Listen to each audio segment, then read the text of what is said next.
Muy buenas noches. Nos encontramos en Dominio Informativo con nuestros compañeros de cada 8 días. Bueno, tú nos habías fallado. No quise fallar, fue enfermedad más y yo bien. también estuve fuera. Sí. Pues no lo van a creer, pero también nos enfermamos, ¿verdad, Raúl? Y sí tuvimos nuestras bajas, tanto Raúl como yo. Pero bueno, Ya estamos aquí los tres, otra vez con el gusto de siempre de estar con ustedes para comentar las vicisitudes que suceden pues en el planeta, en México, fundamentalmente. Hoy, ¿de qué vamos a hablar, Raúl? Mira, Georgina y Félix, hay un tema que es el siguiente. Mañana sábado hay elecciones en El Salvador. Debemos recordar que El Salvador fue un país que estuvo en guerra civil.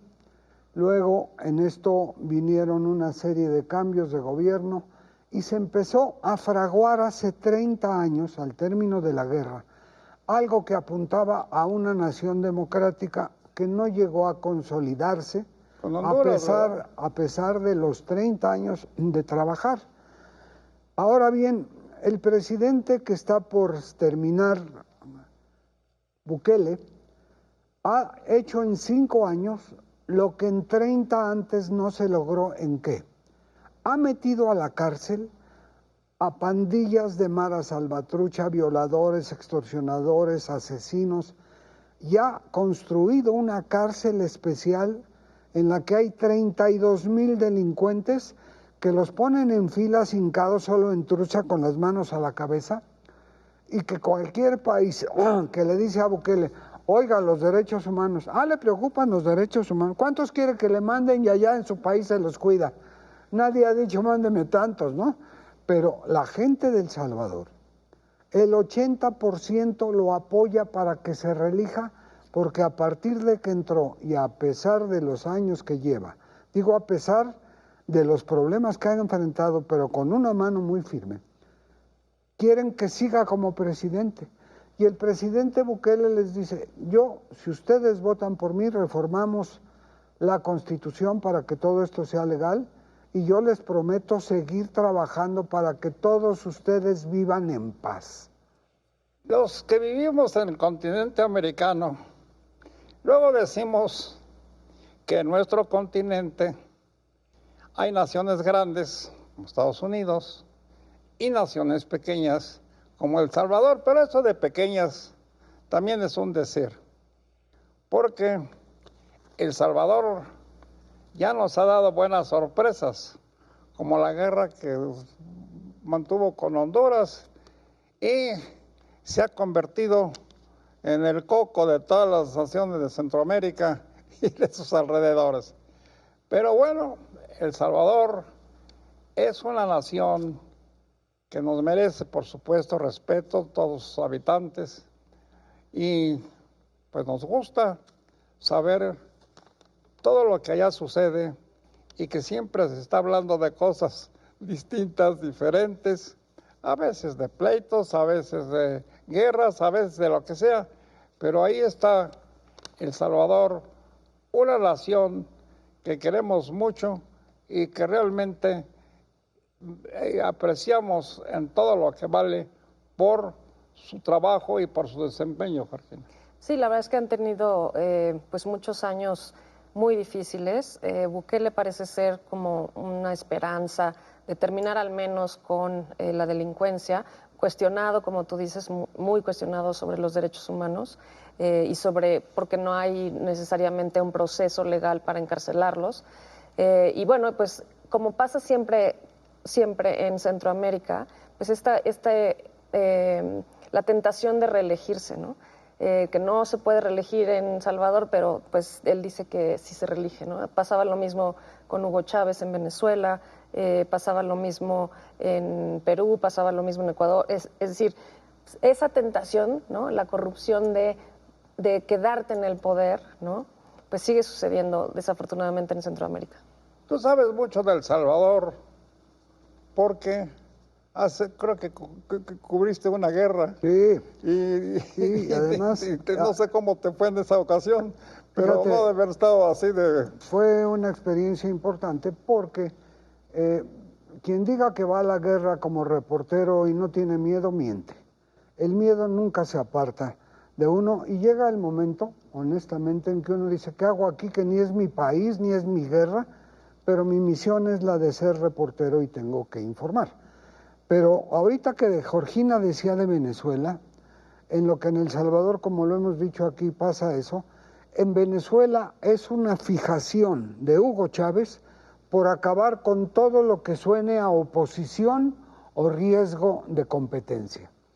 Mete a la cárcel a mujeres y hombres que son de oposición, que le dicen que es un dictador que tiene a la gente en la pobreza, siendo Venezuela un país tan generosamente dotado de petróleo, por ejemplo, y el señor sigue adelante diciendo que él gobierna con el apoyo del pueblo.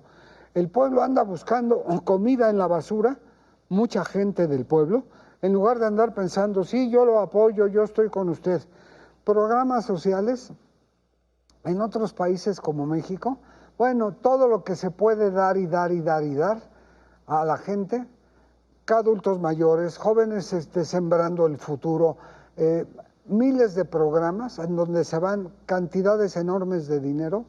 Qué bueno que se ayude a la gente que lo necesita, pero volviendo a Venezuela, Venezuela tiene una serie de luchas constantes que pocas veces llegan a fraguar una esperanza mínima de que a ver si en las próximas elecciones por lo menos no se gane la presidencia, pero se ganen diputados para... A mí me llamó la atención, perdón que te interrumpa, que a Venezuela lo acaban de colocar en una clasificación de esas raras que luego suceden, en penúltimo lugar en materia de corrupción. Sí.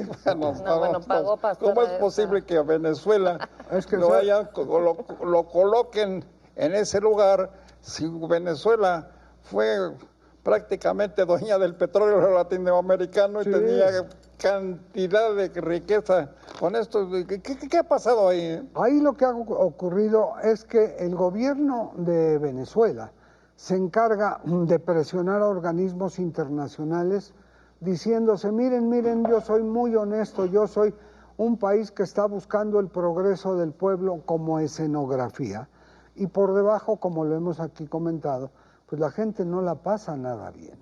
Mucha gente de Venezuela, empresarios, sobre todo en el terreno editorial, han salido de Venezuela. Quien tiene la posibilidad económica todavía sale de Venezuela a comprar productos de alimentos en Colombia, porque ya en los anaqueles de los supermercados de Venezuela no hay. Claro, uno ve al señor Hugo Chávez perfectamente, un reloj de oro, bien vestido, afeitado, atildado, pues claro, eso pasa con quienes no les cuesta porque todo se los paga el pueblo que paga sus impuestos para pagar vivienda, vestuario y todo lo demás. Pero la verdad es que pasamos a otro país que es Ecuador, y en el Ecuador hay un retraso brutal en donde el presidente que acaba de tomar posesión lo que ofrece es que se trabaje pueblo y gobierno juntos para crear programas que se lleven a cabo en su puntualidad. Lo mismo ocurre en Honduras, lo mismo ocurre en Guatemala mismo, porque ya la sociedad o la humanidad de todos esos países está muy gastada. Decimos una ligera repasadita de algunos de nuestros vecinos, de nuestros queridos hermanos del continente, donde, quién sabe por qué, como si estuviéramos, no sé, qué santo luego nos echa mala bendición, que andamos mal, si no es en Guatemala, que ya supimos cómo tuvo una guerra cruenta con El Salvador, si no es en Venezuela,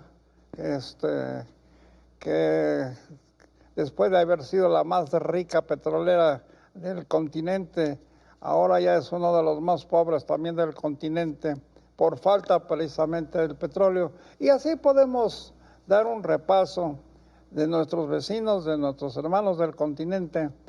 Y bueno, pues ya se nos está terminando el tiempo, pero seguramente en los próximos programas vamos a ver algo de qué nos pasa, de por qué somos así los latinoamericanos, de por qué a veces nos peleamos pero con ganas y por qué a veces nos amamos como si realmente fuéramos los hermanos que somos.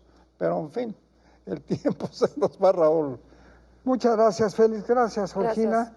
Pues lo esperamos la próxima semana aquí en Dominio Informativo. Recuerde los viernes. Y sobre todo, gracias por su atención. Muy buenas noches. Buenas noches.